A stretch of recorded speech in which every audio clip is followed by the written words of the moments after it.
ایسی بات کہے جس سے تمام امت کو گمراہ ٹھہرانے کی طرف راہ نکلے، گمراہ ٹھہرانے کی طرف راہ نکلے، وہ یقیناً کافر ہے، وہ یقیناً کافر ہے۔ ایسی بات کوئی کہے جس سے ساری امت گمراہ ٹھہرے تو وہ کیا ہے؟ کافر ہے۔ یقیناً کافر ہے۔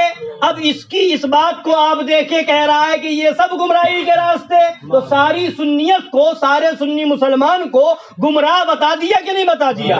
گمراہیت کے راستے میں بتایا کہ نہیں بتایا؟ اب شفا شریف کے حوالے سے اعلیٰ حضرت نے اس کو نقل فرمایا فتاوی رضویہ کی 15ویں جلد کے اندر۔ اب اس حوالے کی روشنی میں اب بتائیے وہ کیا ہوا؟ فرماتے وہ یقیناً کافر جو ایسی بات کرے۔ تو اب ان سے کہیں کہ اپنے آپ کو رضوی کہتے ہو، اپنے آپ کو بریلوی کہتے ہو، تو اعلیٰ حضرت کی کتاب میں جا کر کے اپنا چہرہ دیکھو کہ تمہارے اوپر حکم کیا لگتا ہے۔ چلانے نہ ہو کہ یہ حشمتی لوگ کسی کو کہہ دیتے ہیں، یہ شیر ہندوستان یا ان کے غلام کسی کو بھی کہہ دیتے ہیں، یہ تو اعلیٰ حضرت فرما رہے ہیں جن کو ماننے کا دعویٰ تم بھی کرتے ہو اور ان کے نام پر قوم کو برباد کر رہے ہو، معاذ اللہ رب العالمین۔ اب یہ دیکھیے، یہی مولوی تطہیر ہے، اسی نے لکھا کہ ایک درود پاک پڑھیے، اللہم صلی علی سیدنا و نبینا وشفیعنا و حبیبنا و مولانا سید صلی اللہ تعالی علیہ وآلہ وسلم۔ بھی کل پرسوں بھی بتایا کچھ لوگ آئے تھے۔ تو اب دیکھیے، اس نے اعلیٰ حضرت سرکار کا نام لے کر جو کتاب لکھی ذکر خدا امام محمد رضا، اسی کتاب کا یہ فوٹو کاپی ہے۔ اس کے صفحہ نمبر 33 کے اوپر اس نے اعلیٰ حضرت کی کتاب کا حوالہ دیا، اور صفحہ نمبر 34 پہ جا کر کے وہ حوالہ لکھتا ہے فتاوی رضویہ جلد 9 صفحہ 237۔ اب کتاب کا نام لے رہا اعلیٰ حضرت کی کتاب، جلد فتاوی رضویہ کی، صفحہ نمبر فتاوی رضویہ کا، اور جب وہ کتاب اٹھائی گئی تو اس میں وہ عبارت اعلیٰ حضرت کی ہے ہی نہیں، اعلیٰ حضرت کی وہ عبارت ہے ہی نہیں۔ اب اعلیٰ حضرت کی عبارت نہیں، اعلیٰ حضرت کی تحریر نہیں، وہ اعلیٰ حضرت کا جملہ نہیں، اب وہ اعلیٰ حضرت کا قول نہیں، وہ اعلیٰ حضرت کا فرمان نہیں، مگر پھر بھی دیکھیے اس کی ڈھٹائی کیا لکھتا ہے، امام احمد رضا کے اس فرمان کی روشنی میں۔ جب اعلیٰ حضرت کا فرمان ہے ہی نہیں تو اعلیٰ حضرت کے فرمان کی روشنی میں کہاں ہو سکتا ہے؟ تو کتنا بڑا فراڈ ہے۔ کہتا امام احمد رضا کے اس فرمان کی روشنی میں کہتا ہوں کہ آج کل نماز پڑھنے کے بعد مدینے شریف کی طرف منہ کر کے ہاتھ باندھ کر حضور پر صلاۃ و سلام پڑھنے کا جو دستور ہے، اس کو بھی کبھی کبھی چھوڑنا چاہیے، معاذ اللہ رب العالمین۔ اور لکھتا خاص کر علماء کو، معاذ اللہ، تاکہ لوگ اس کو نماز کا حصہ یا فرض و واجب نہ سمجھنے لگے، معاذ اللہ رب العالمین۔ تو ایک سب سے بڑی غلطی تو یہ ہے کہ اعلیٰ حضرت کا فرمان نہیں، اور پھر بھی کہہ رہا ہے کہ اعلیٰ حضرت کے فرمان کی روشنی میں، یہ صرف کیوں کہ اعلیٰ حضرت والوں کو گمراہ کرنے کی،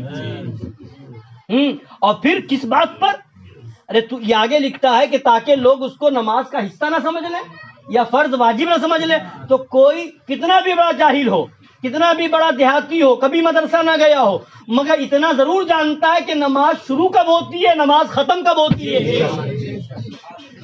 نیت ہاتھ اٹھا کر کے نیت باندھی، نماز شروع ہو گئی، سلام پھیرا، نماز مکمل ہو گئی۔ اب سلام پھیر کر کے کوئی کچھ بھی پڑھے، نماز کا حصہ کوئی نہیں سمجھے گا۔ سلام پھیرا تو ہر کوئی سمجھ گیا کہ نماز پوری ہو گئی۔ اب جو کچھ پڑھ رہا ہے وہ نماز کے بعد پڑھ رہا ہے۔ اب پڑھنے والے سلام پھیر کر کہیں توبہ استغفار پڑھتے ہیں، پڑھنے والے سلام پھیر کر کہیں درود شریف پڑھتے ہیں، پڑھنے والے سلام پھیر کر کے کہیں تسبیح پڑھتے ہیں، پڑھنے والے سلام پھیر کر کے کلمہ شریف کا ذکر کرتے ہیں، اور ہر جگہ ہر مسجد میں نماز کے بعد دعا ہوتی ہے کہ نہیں ہوتی ہے؟ ہر جگہ دعا ہوتی ہے۔ تو اس نے ان سب چیزوں کو نہیں کہا کہ نماز کے بعد جو ہے ہمیشہ دعا نہ مانگو، کہیں لوگ نماز کا حصہ نہ سمجھ لیں۔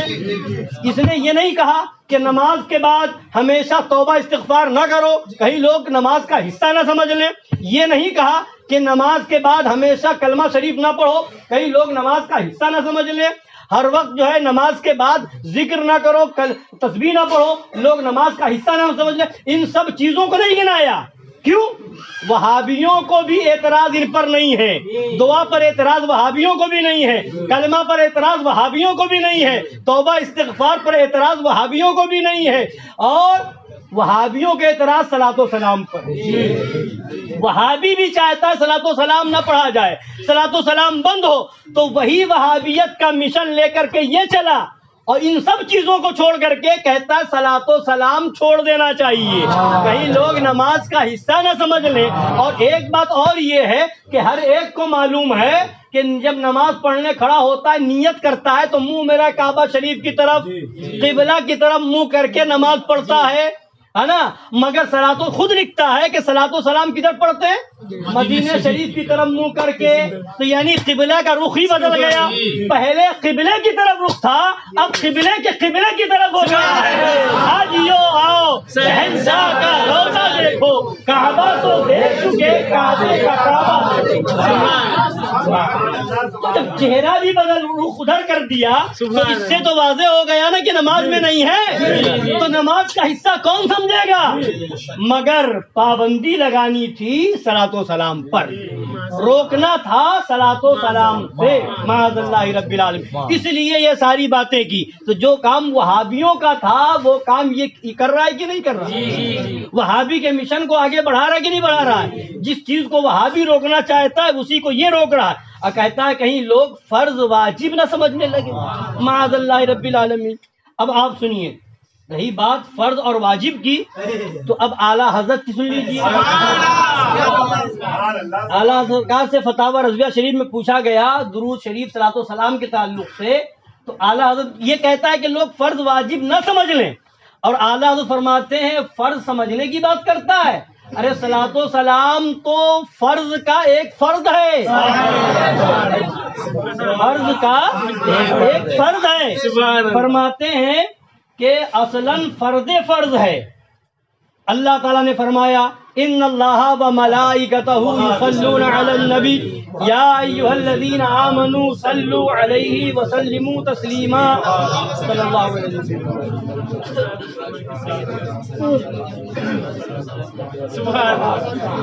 یعنی ترجمہ سنیے، بے شک اللہ اور اس کے سب فرشتے درود بھیجتے ہیں اس نبی پر، اے ایمان والو درود بھیجو ان پر اور خوب سلام عرض کرو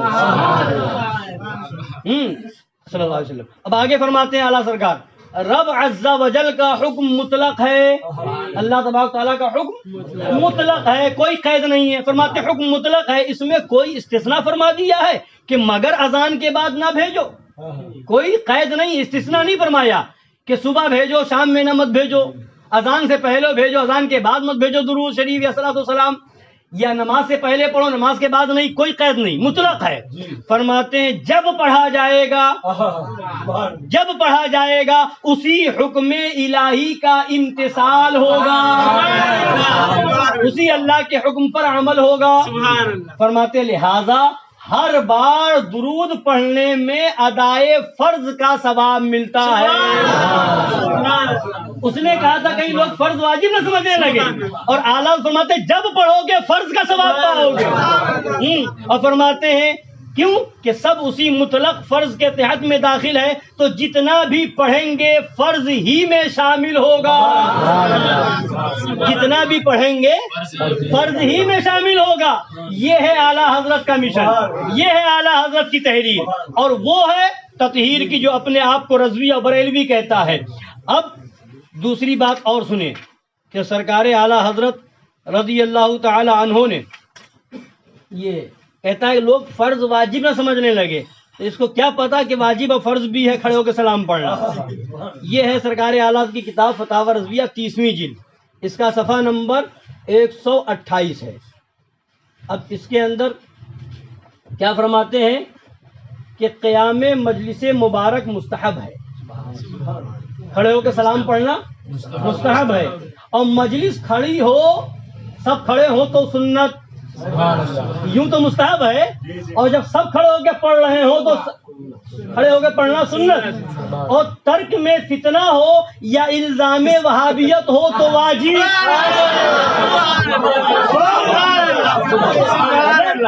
اگر کھڑے ہو کر کے سلام پڑھنے میں کوئی یہ سمجھے کہ یہ وہابی تو نہیں، اگر وہابیت کا الزام لگ رہا ہو تو فرماتے اب واجب ہے کھڑے ہو کر کے سلام پڑھنا۔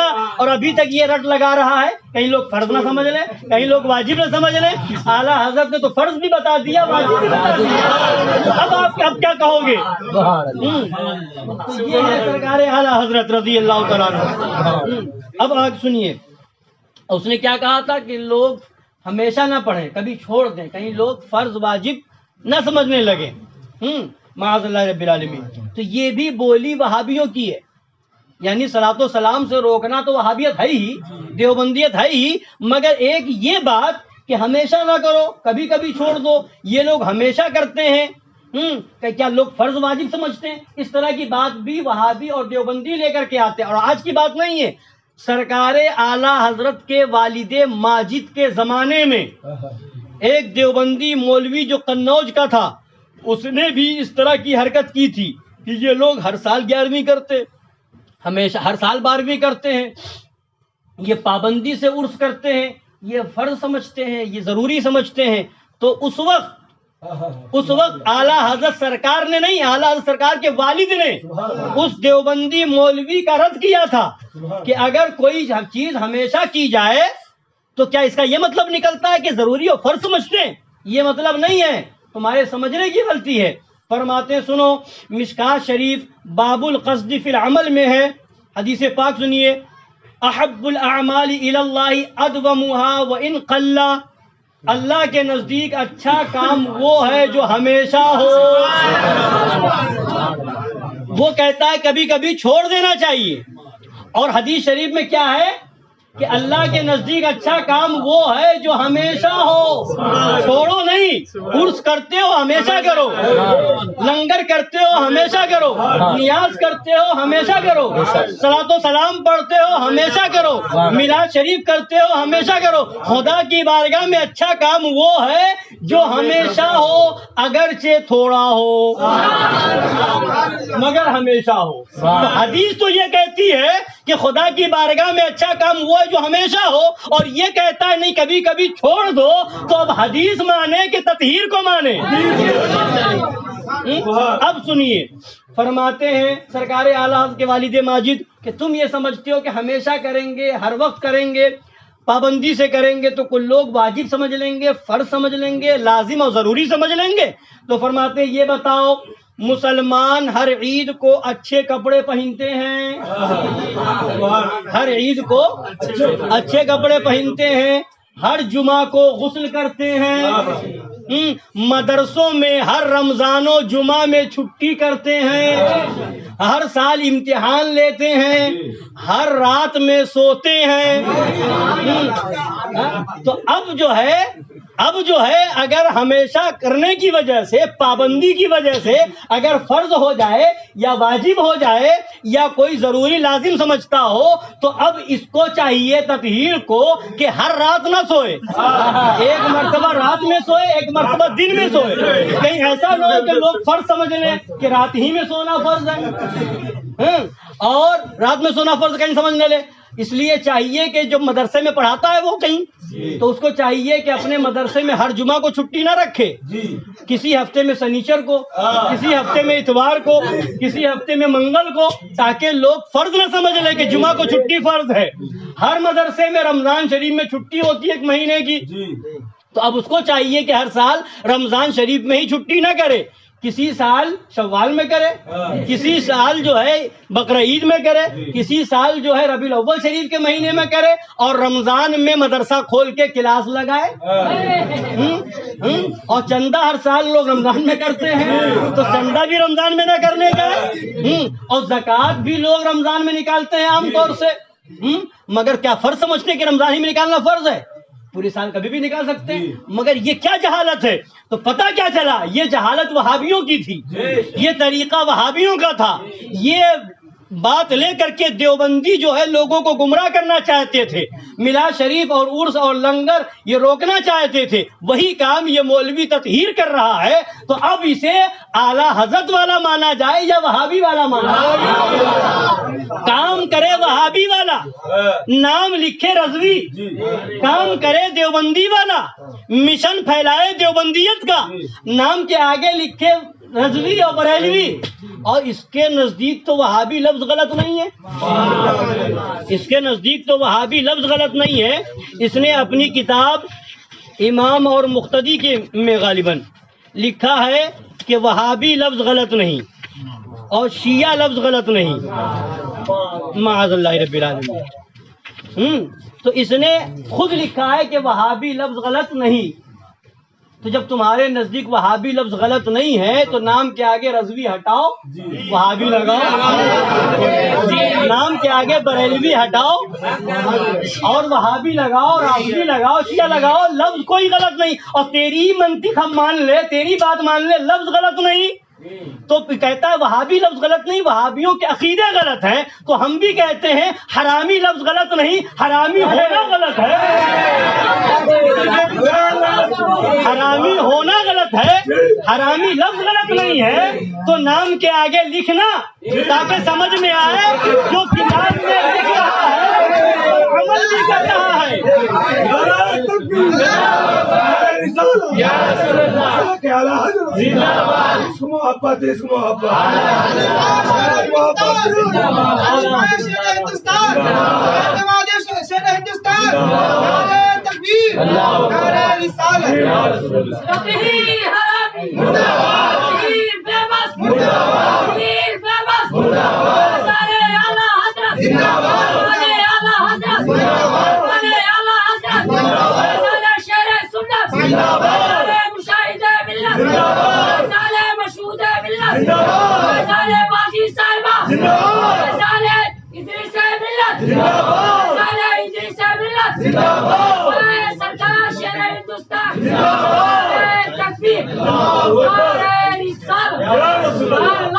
بس ایک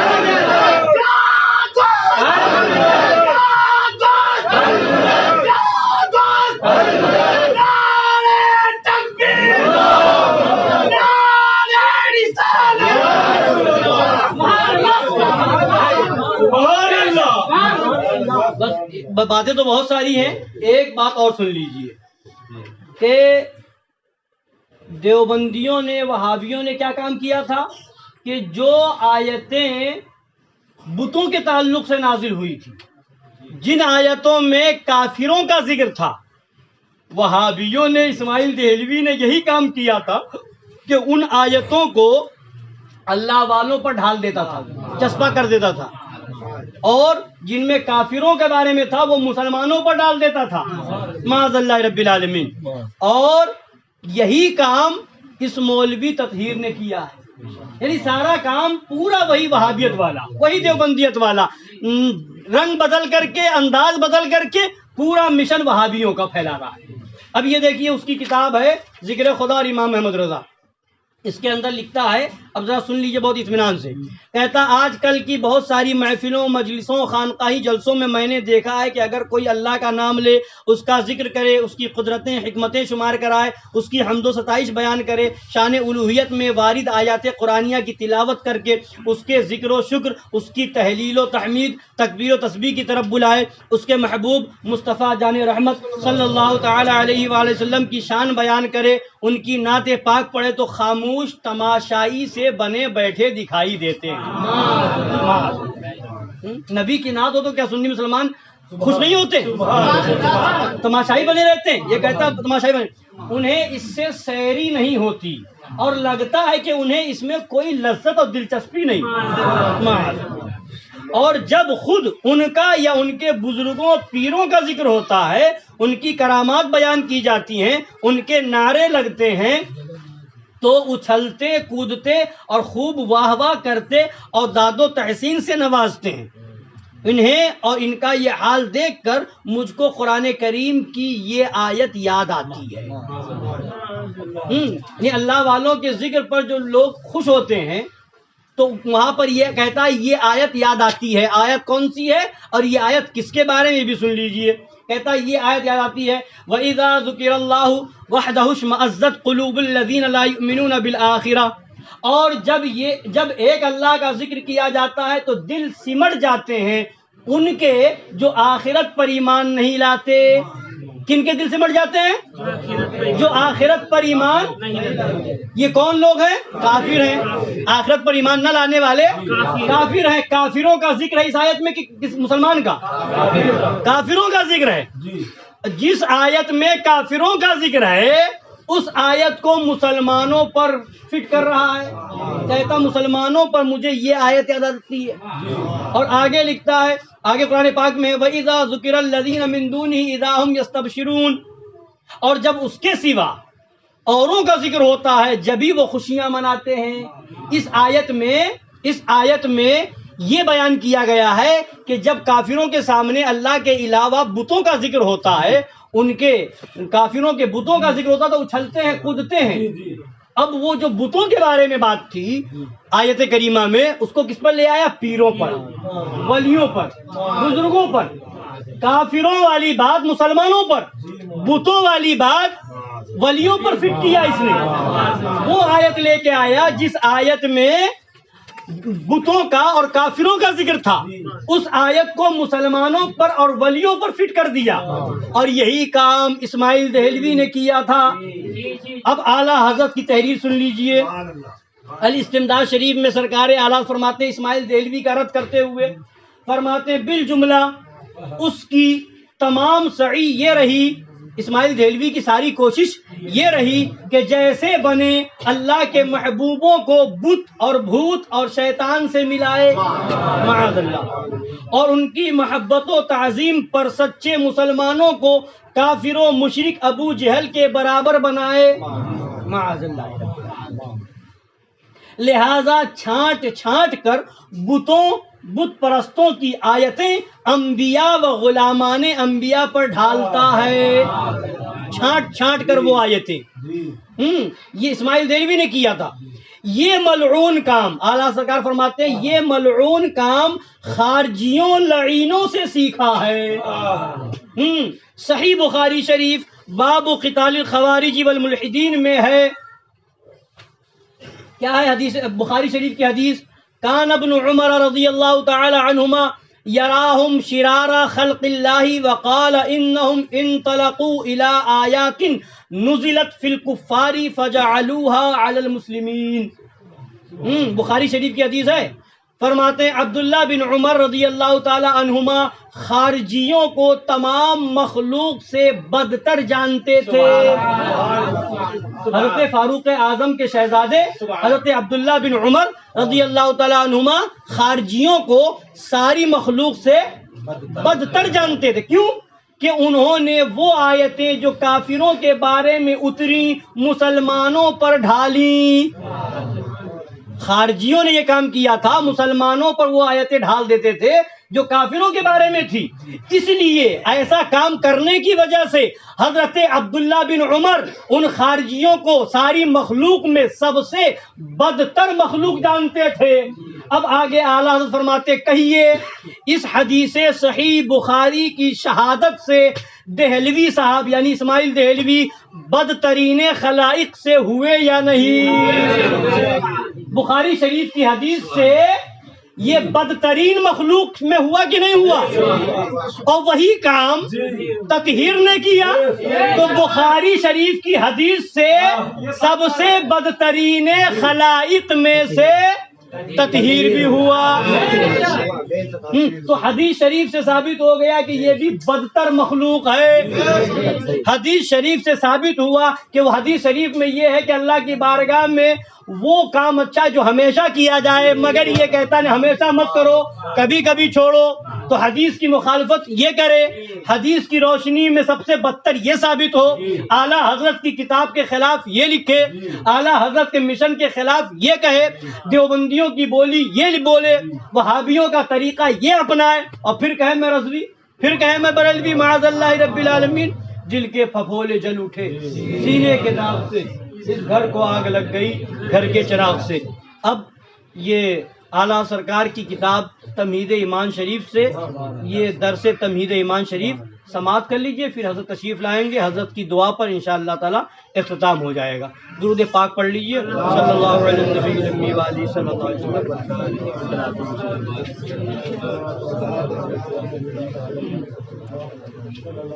10-15 منٹ بیٹھیے، یہ اعلیٰ سرکار کا مشن کیا ہے اس کو سمجھیے، اعلیٰ حضرت نے کیا درس دیا ہے اس کو سمجھیے، اور دل میں جگہ دیجئے اور دیکھیے کہ ایمان کیا ہے، ایمان کس چیز کا نام ہے۔ فرماتے ہیں تمہارا رب عز و جل فرماتا ہے قل ان کان آباؤکم و ابناؤکم و اخوانکم و ازواجکم و عشیرتکم و اموال اقترفتموها و تجارت تخشون کسادها ومساکن ترضونها احب الیکم من اللہ ورسولہ وجہاد فی سبیلہ فتربصوا حتی یأتی اللہ بامرہ واللہ لا یہدی القوم الفاسقین۔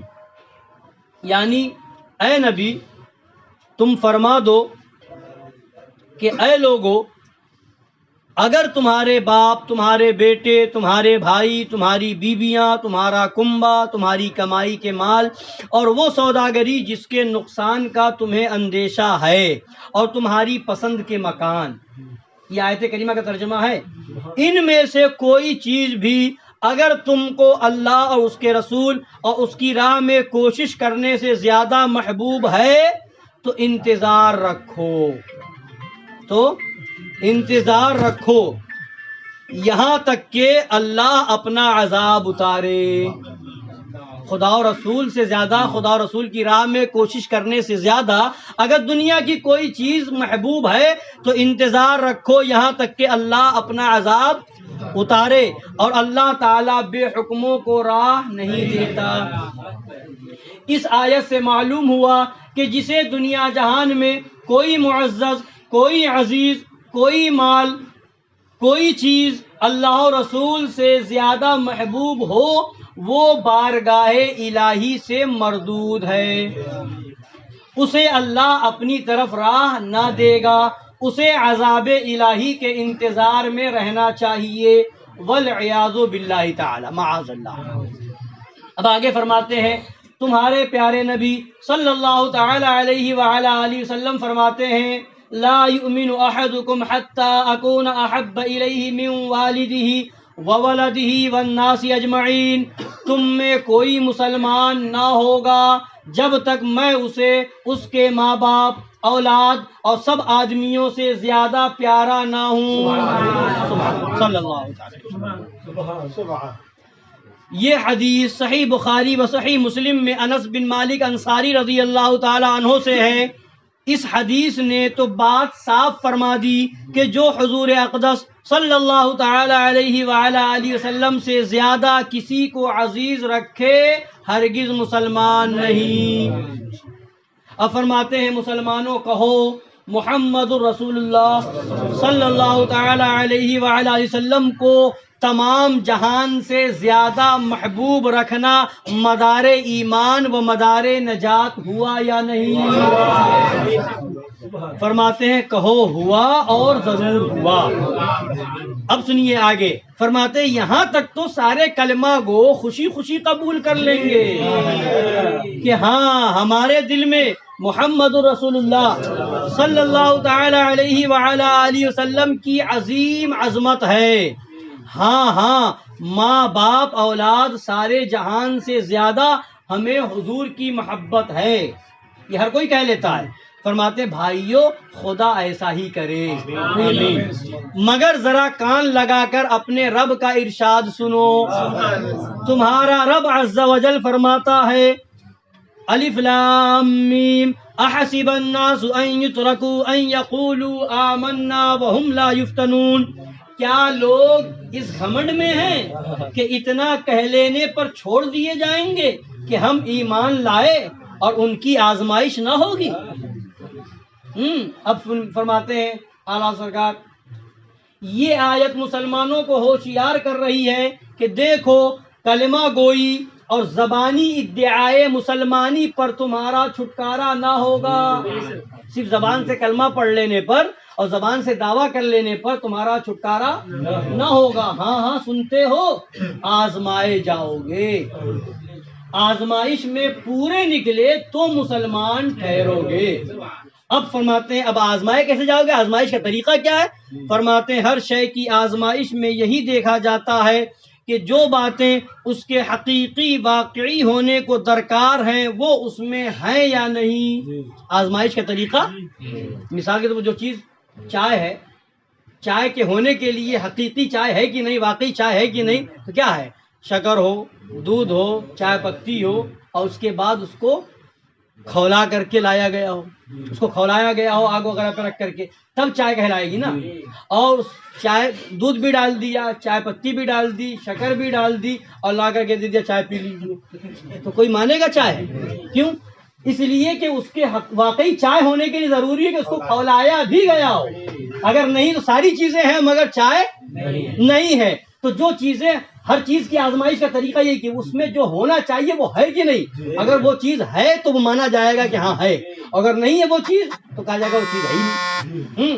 اسی طریقے سے فرماتے بلا تشبیہ و تمثیل، فرماتے ہیں ہر شے کی آزمائش میں یہی دیکھا جاتا ہے کہ جو باتیں اس کے حقیقی واقعی ہونے کو درکار ہے وہ اس میں ہیں یا نہیں۔ ابھی قرآن و حدیث ارشاد فرما چکے کہ ایمان کے حقیقی و واقعی ہونے کو دو باتیں ضرور ہیں۔ ایمان کے حقیقی اور واقعی ہونے کے لیے دو چیزیں ضروری ہیں۔ نمبر ایک محمد رسول اللہ صلی اللہ تعالی علیہ وآلہ وسلم کی تعظیم، نمبر دو محمد رسول اللہ صلی اللہ تعالی علیہ وآلہ آلہ وسلم کی محبت کو تمام جہان پر تقدیم، سرکار کی محبت سب سے اوپر ہو، ماں باپ اولاد خاندان سب سے بڑھ کر کے سرکار کی محبت، یہ دو چیزیں ہیں ایمان کے لیے۔ فرماتے ہیں تو اس کی آزمائش کا یہ صریح طریقہ ہے کہ تم کو جن لوگوں سے کیسی ہی تعظیم، کتنی ہی عقیدت، کتنی ہی دوستی، کیسی ہی محبت کا علاقہ ہو، جیسے تمہارے باپ، تمہارے استاد، تمہارے پیر، تمہارے بھائی، تمہارے احباب، تمہارے اصحاب، تمہارے مولوی، تمہارے حافظ، تمہارے مفتی، تمہارے واعظ وغیرہ وغیرہ کسے باشد کوئی ہو، جب وہ محمد رسول اللہ صلی اللہ تعالی علیہ وآلہ آلہ وسلم کی شان اقدس میں گستاخی کریں، اصلاً تمہارے قلب میں ان کی عظمت، ان کی محبت کا نام و نشان نہ رہے، نام و نشان بھی محبت کا نہ رہے، فوراً ان سے الگ ہو جاؤ، دودھ سے مکھی کی طرح نکال کر پھینک دو، ان کی صورت، ان کے نام سے نفرت کھاؤ، پھر نہ تم اپنے رشتے، علاقے، دوستی، الفت کا پاس کرو، نہ اس کی مولویت، شیخیت، بزرگی، فضیلت کو خطرے میں لاؤ، کوئی چیز خطرے میں نہیں۔ کیوں کہ آخر یہ جو کچھ تھا محمد رسول اللہ صلی اللہ تعالی علیہ وآلہ آلہ وسلم ہی کی غلامی کی بنا پر تھا۔ جب یہ شخص انہی کی شان میں گستاخ ہوا، پھر ہمیں اس سے کیا علاقہ رہا، پھر ہمیں اس سے کیا علاقہ رہا، اس کے جبے عمامے پر کیا جائیں؟ کیا بہتیرے یہودی جبے نہیں پہنتے، امامے نہیں باندھتے؟ اس کے نام علم، یہ بہت بڑا عالم ہے، بہت بڑا علامہ ہے، یہ ہے وہ ہے، اس کے نام علم اور ظاہری فضل، اس کے نام علم اور ظاہری فضل کو لے کر کیا کریں؟ کیا بہتیرے پادری بکثرت فلسفی بڑے بڑے علوم و فنون نہیں جانتے؟ بہت بڑے بڑے فلسفی ہیں، بہت بڑے علم رکھنے والے، اور ابلیس سے بڑا کون عالم ہوگا؟ وہ تو فرشتوں کو پڑھاتا تھا۔ تو فرماتے ہیں کیا بہتیرے پادری بکثرت فلسفی بڑے بڑے علوم و فنون نہیں جانتے؟ اور اگر یہ نہیں، یعنی اگر جو گستاخ ہے اس کو دور نہ کیا، اس سے نفرت نہ کی، تو فرماتے ہیں اگر یہ نہیں بلکہ محمد رسول اللہ صلی اللہ تعالی علیہ وآلہ وسلم کے مقابل تم نے اس کی بات بنانی چاہی، اس نے حضور سے گستاخی کی اور تم نے اس سے دوستی نباہی، یا اسے ہر برے سے بدتر برا نہ جانا، یا اسے برا کہنے پر برا مانا، یا اسی قدر کہ اس امر میں تم نے بے پرواہی منائی، یعنی بے پرواہی بھی اگر کی، ارے ہوگا کوئی گستاخی کیا ہوگا، ہوگا کوئی وہابی ہوگا، نہیں، بے پرواہی بھی نہیں، بتانا پڑے گا لوگوں کو، قوم کو بتانا پڑے گا کہ ان سے دور رہیں، ان سے بے پرواہی بھی نہیں چلے گی۔ فرماتے یا اسی قدر کہ تم نے اس امر میں بے پرواہی منائی یا تمہارے دل میں اس کی طرف سے سخت نفرت نہ آئی، تو للہ اب تم ہی انصاف کر لو کہ تم ایمان کے امتحان میں کہاں پاس ہو۔ یعنی یہ فرما دیا کہ ایمان کے امتحان میں جب پاس ہوگے کہ گستاخ رسول وہابی دیوبندی سے کسی طرح کی دوستی نہیں ہوگی، وہ گستاخ رسول وہابی دیوبندی کو ہر برے سے بدتر برا جانو گے، وہابی دیوبندی کا رد ہو، اس کو برا کہا جائے تو تمہیں برا نہ لگے، اور لاپرواہی بھی نہ ہو، لاپرواہی بھی نہ ہو، ہر معاملے میں اس کا خیال رہے، رشتہ کرنے جاؤ پوچھو وہابی تو نہیں ہو، دعوت کھانے جاؤ پوچھ لو اس میں وہابی تو نہیں آیا ہے، امام ہے تم نماز پڑھنے سے پہلے امام وہابی سے تو نہیں ملتا ہے، یہ لاپرواہی نہیں۔ فرماتے ہیں یہ سب اور اس کی طرف سے سخت نفرت بھی دل میں ہو، یہ سب کچھ ہوگا تب ایمان کے امتحان میں پاس۔ اگر ایک بات بھی کم ہو گئی تو فرماتے ہیں تم ایمان کے امتحان میں کہاں پاس ہوئے۔ اب آگے فرماتے ہیں قرآن و حدیث نے جس پر حصول ایمان کا مدار رکھا تھا اس سے کتنی دور نکل گئے۔ یہاں ایمان کے لالے پڑے اور سمجھ رہے ہیں کہ ہم بہت بڑے علامہ ہیں اور بہت بڑے فہامہ ہیں اور یہ ہیں، ایمان کیا ہے وہ اعلیٰ حضرت فرما رہے ہیں۔ وہابیوں کے ساتھ کھا بھی آئے، دیوبندیوں کے ساتھ کھا بھی آئے اور سمجھ رہے ہیں ہم تو بہت بڑے پکے سنی ہیں معاذ اللہ۔ تو فرماتے ہیں مسلمانوں کیا جس کے دل میں محمد رسول اللہ صلی اللہ تعالی علیہ وآلہ وسلم کی تعظیم ہوگی وہ ان کے بدگو کی وقات کر سکے گا، اگرچہ اس کا پیر یا استاد یا پدر ہی کیوں نہ ہو؟ کیا جسے محمد رسول اللہ صلی اللہ تعالی علیہ وسلم تمام جہان سے زیادہ پیارے ہوں وہ ان کے گستاخ سے فوراً سخت شدید نفرت نہ کرے گا، اگرچہ اس کا دوست یا برادر یا پسر ہی کیوں نہ ہو؟ للہ اپنے حال پر رحم کرو اور اپنے رب کی بات سنو، دیکھو وہ کیوں کر تمہیں اپنی رحمت کی طرف بلاتا ہے۔ دیکھو رب عز و جل فرماتا ہے لا تجد قوما یؤمنون باللہ والیوم الآخر یوادون من حاد اللہ ورسولہ الی آخر الآیہ۔ ترجمہ سنیے، اللہ فرما رہا ہے تو نہ پائے گا انہیں جو ایمان لاتے ہیں اللہ اور قیامت پر کہ ان کے دل میں ایسوں کی محبت آنے پائے جنہوں نے خدا و رسول سے مخالفت کی۔ ایمان والے ان سے دوستی نہیں کریں گے، اچھا چاہے وہ ان کے باپ یا بیٹے یا بھائی یا عزیز ہی کیوں نہ ہوں۔ یہ ہے وہ لوگ جن کے دلوں میں اللہ نے ایمان نقش کر دیا اور اپنی طرف کی روح سے ان کی مدد فرمائی، اور انہیں باغوں میں لے جائے گا جن کے نیچے نہریں بہ رہی ہیں، ہمیشہ رہیں گے ان میں، اللہ ان سے راضی اور وہ اللہ سے راضی، یہی لوگ اللہ والے ہیں۔ سنتا ہے اللہ والے ہی مراد کو پہنچے۔ اب فرماتے ہیں سرکار اعلیٰ حضرت اس آیت کریمہ میں صاف فرما دیا کہ جو اللہ یا رسول کی جناب میں گستاخی کرے مسلمان اس سے دوستی یہ کس میں ہے؟ قرآن میں. یہ کس میں ہے؟ اللہ کا. مسلمان اس سے دوستی نہیں کرے گا. شادی میں بلانے کا مطلب کیا ہوتا ہے؟ دوستی یا دشمنی؟ شادی میں اسی کو تو بلائے گا جس سے دوستی ہوگی کہ دشمن کو بلائے گا. گھر میں اسی کو جائے گا جس کو دوست سمجھے گا. اپنے گھر میں اسی کو تو آنے دے گا جس کو دوست سمجھے گا. تو فرمایا اللہ تبارک تعالیٰ نے کہ جو خدا و رسول کا گستاخ ہوگا ایمان والا اس سے دوستی نہ کرے گا. اب آگے جملہ سن لیجئے. جس کا صریح مفاد یہ ہوا کہ جو اس سے دوستی کرے گا وہ مسلمان نہ ہوگا. جو اسے دوستی کرے گا وہ مسلمان نہ ہوگا. اس کا صاف مطلب ہو گیا جو دوستی کرے گا مسلمان. اب شادی میں وہابی کو بلائے تو اب بتاؤ کیسا مسلمان؟ جس شادی میں دیوبندی ہو اس میں جا کے کھائے تو کیسا مسلمان؟ دیوبندی کے گھر جائے تو کیسا مسلمان؟ یہ تو قرآن کی آیت کا صاف مطلب ہے کہ مومن وہ ہوگا، مسلمان وہ ہوگا جو دوستی نہ کرے گا ان سے. اس کا مطلب صاف ہے جو دوستی کرے گا وہ مسلمان نہ ہوگا. پھر اس کا حکم قطعاً عام ہونا بالتصریح ارشاد فرمایا کہ باپ، بیٹے، بھائی، عزیز سب کو گنایا. یعنی کوئی کیسا ہی تمہارے زعم میں معظم یا کیسا ہی تمہیں بالطبع محبوب ہو، ایمان ہے تو گستاخی کے بعد اس سے محبت نہیں رکھ سکتے، اس کی وقاعت نہیں مان سکتے، ورنہ مسلمان نہ رہو گے. اب آگے فرماتے ہیں مولا سبحانہ و تعالی کا اتنا ہی فرمانا بس مسلمان کے لیے بس تھا. خدا اتنا فرما دیتا کافی تھا. اللہ کا حکم ہے ماننا پڑے گا، مگر دیکھو وہ تمہیں اپنی رحمت کی طرف بلاتا ہے، اپنی عظیم نعمتوں کا لالچ دلاتا ہے کہ اگر اللہ و رسول کی عظمت کے آگے تم نے کسی کا پاس نہ کیا، کسی سے علاقہ نہ رکھا تو تمہیں کیا کیا فائدے حاصل ہوں گے. اللہ نے وہ فائدے بتائے، وہ 7 چیزیں سنیے.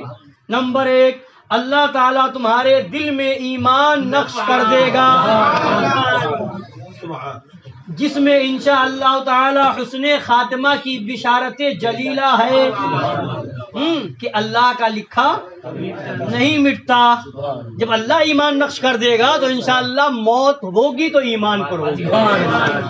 نمبر 2، اللہ تعالی روح القدس سے تمہاری مدد فرمائے گا. یہ شیطان گمراہ کرنے آتا ہے، اس کو بھی چھوڑ دو گے، اس کو بھی چھوڑ دو گے، اس سے بھی الگ ہو جاؤ گے تو محلے میں کیسے رہو گے، خاندان میں کیسے رہو گے، زندگی کیسے گزارو گے. ارے جب خدا مدد کرے گا تو کسی کی کیا کرے گا؟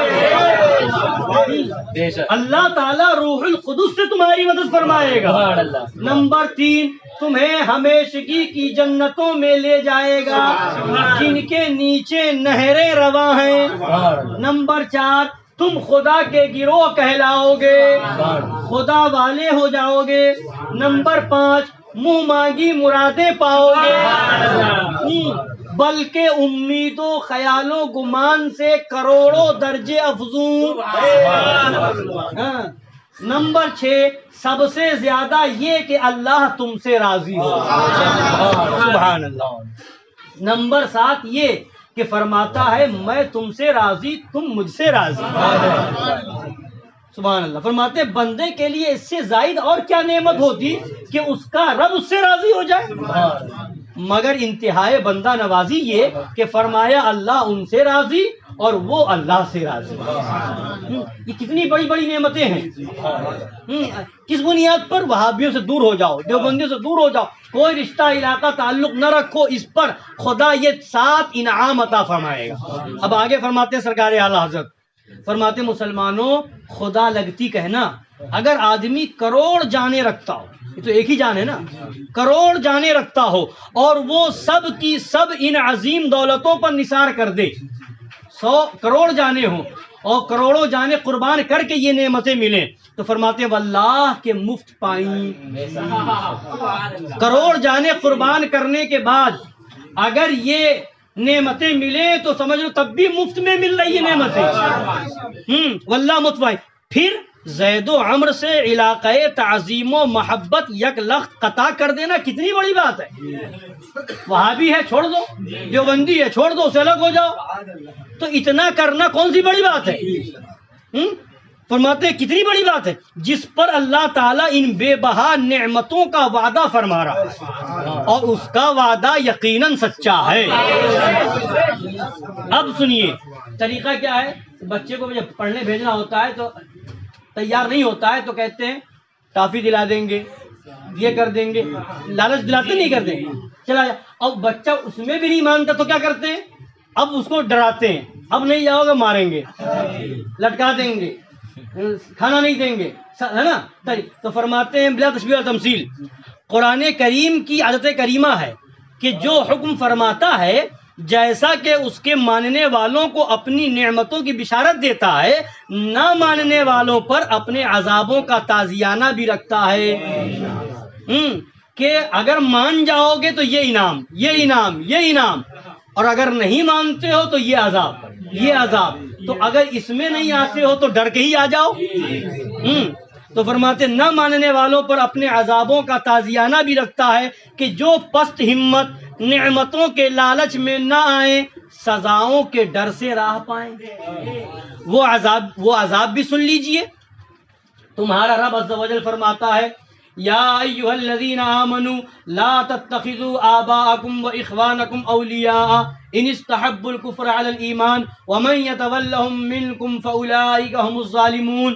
اے ایمان والو، اپنے باپ اپنے بھائیوں کو دوست نہ بناؤ اگر وہ ایمان پر کفر پسند کریں، اور تم میں جو ان سے رفاقت کریں، دوستی کریں، تو وہی لوگ ستمگار ہیں، ظالم ہیں۔ اور فرماتا ہے یا ایھا الذین آمنوا لا تتخذوا عدوی وعدوکم اولیاء الی آخر الآیہ۔ اے ایمان والو، میرے اور اپنے دشمنوں کو دوست نہ بناؤ۔ تم چھپ کر ان سے دوستی کرتے ہو اور میں خوب جانتا ہوں جو تم چھپاتے ہو اور جو ظاہر کرتے ہو۔ جو خدا فرما رہا ہے میں خوب جانتا ہوں، وہاں کسے چھپاؤ گے؟ اور تم میں جو ایسا کرے گا وہ ضرور سیدھی راہ سے بہکا۔ تمہارے رشتے اور تمہارے بچے تمہیں کچھ نفع نہ دیں گے قیامت کے دن۔ یہاں رشتہ داری دیکھ رہے ہو، یہاں خاندان دیکھ رہے ہو، یہاں محلے داری دیکھ رہے ہو، اور قیامت کے دن کوئی فائدہ نہیں دے گا۔ اس دن کا سوچو، کچھ نفع نہ دیں گے قیامت کے دن۔ اللہ تم میں اور تمہارے پیاروں میں جدائی ڈال دے گا کہ تم میں ایک دوسرے کے کچھ کام نہ آ سکے گا، اور اللہ تمہارے اعمال کو دیکھ رہا ہے۔ اور فرماتا ہے وَمَن يَتَوَلَّهُم مِّنكُمْ فَإِنَّهُ مِنْهُمْ إِنَّ اللَّهَ لَا يَهْدِي الْقَوْمَ الظَّالِمِينَ۔ جو تم میں ان سے دوستی کرے گا تو بے شک وہ انہی میں سے ہے، بے شک اللہ ہدایت نہیں کرتا ظالموں کو۔ یہ 3 آیتیں ہوئی۔ فرماتے ہیں پہلی 2 آیتوں میں تو ان سے دوستی کرنے والوں کو ظالموں گمراہ ہی فرمایا تھا، اس آیہ کریمہ نے بالکل تصفیہ فرما دیا، صاف فرما دیا کہ جو ان سے دوستی رکھے وہ بھی انہی میں سے ہے، انہی کی طرح کافر ہے۔ وَمَن يَتَوَلَّهُم مِّنكُمْ فَإِنَّهُ مِنْهُمْ، جو ان سے دوستی کرے وہ انہی میں سے ہے، انہی کی طرح کافر ہے۔ ان کے ساتھ ایک رسی میں باندھا جائے گا، اور وہ کوڑا بھی یاد رکھیے کہ تم چھپ چھپ کر ان سے میل رکھتے ہو، اور میں تمہارے چھپے ظاہر سب کو خوب جانتا ہوں۔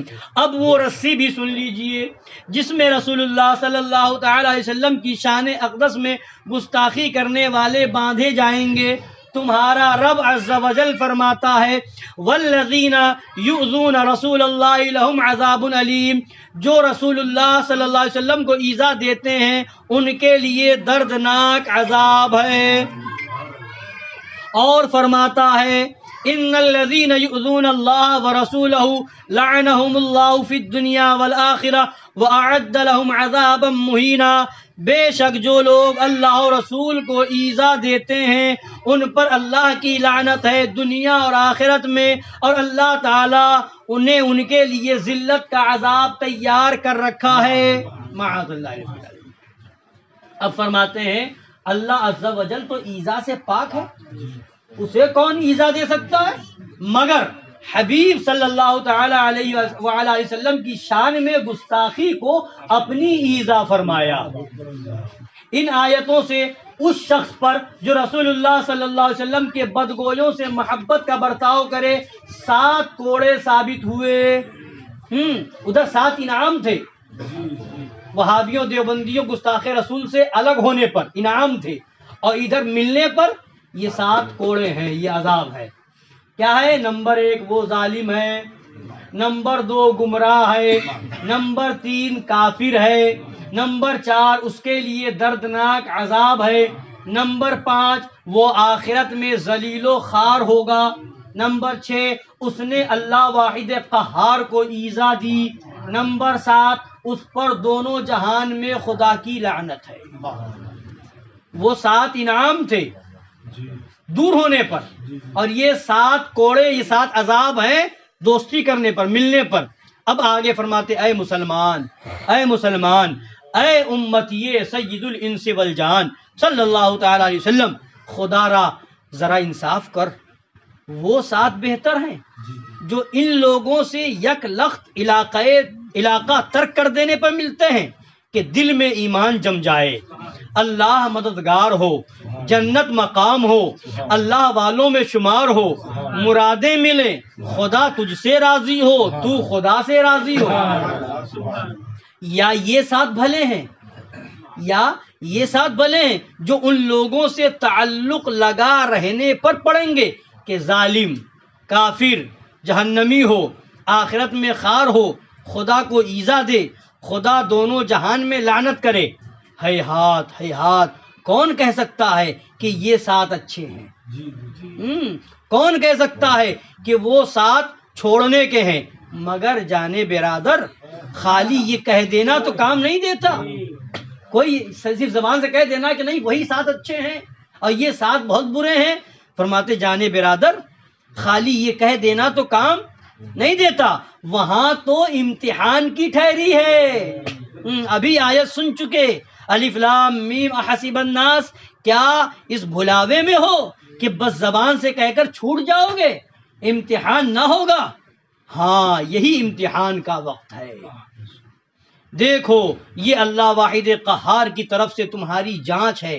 دیکھو وہ فرما رہا ہے کہ تمہارے رشتے، علاقے قیامت میں کام نہ آئیں گے، مجھ سے توڑ کر کس سے جوڑتے ہو؟ دیکھو وہ فرما رہا ہے کہ میں غافل نہیں، میں بے خبر نہیں، تمہارے اعمال دیکھ رہا ہوں، تمہارے اقوال سن رہا ہوں، تمہارے دلوں کی حالت سے خبردار ہوں۔ دیکھو بے پرواہی نہ کرو، پرائے پیچھے اپنی عاقبت نہ بگاڑو، اللہ و رسول کے مقابل ضد سے کام نہ لو۔ دیکھو وہ تمہیں اپنے سخت عذاب سے ڈراتا ہے، اس کے عذاب سے کہیں پناہ نہیں۔ دیکھو وہ تمہیں اپنی رحمت کی طرف بلاتا ہے، بے اس کی رحمت کے کہیں نباہ نہیں۔ دیکھو اور گناہ تو نرے گناہ ہوتے ہیں، اور گناہ تو نرے گناہ ہوتے ہیں جن پر عذاب کا استحقاق ہو مگر ایمان نہیں جاتا۔ شراب پی لی، جوا کھیل لیا، جھوٹ بول دیا تو یہ گناہ ہے مگر اس سے ایمان نہیں جاتا۔ عذاب ہو کر خواہ رب کی رحمت حبیب کی شفاعت سے بے عذاب ہی چھٹکارا ہو جائے گا، یا ہو سکتا ہے مگر یہ محمد رسول اللہ صلی اللہ تعالی علیہ وآلہ وسلم کی تعظیم کا مقام ہے، ان کی عظمت، ان کی محبت مدار ایمان ہے۔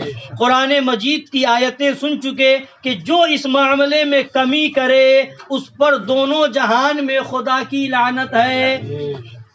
دیکھو جب ایمان گیا پھر اصلاً ابد الآباد تک کبھی کسی طرح ہرگز اصلاً عذاب شدید سے رہائی نہ ہوگی۔ اگر ایمان چلا گیا تو پھر کوئی رہائی نہیں، ہمیشہ ہمیں جہنم میں، کوئی رہائی نہ ہوگی۔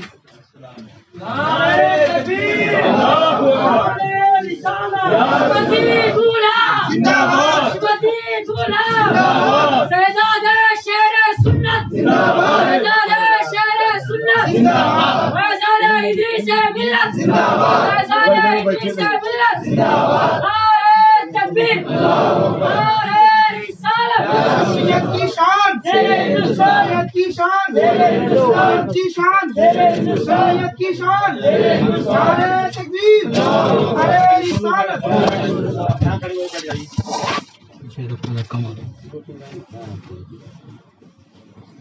بیٹھیے خوشی بیٹھے بس 2-3 لائنیں سن لیجیے.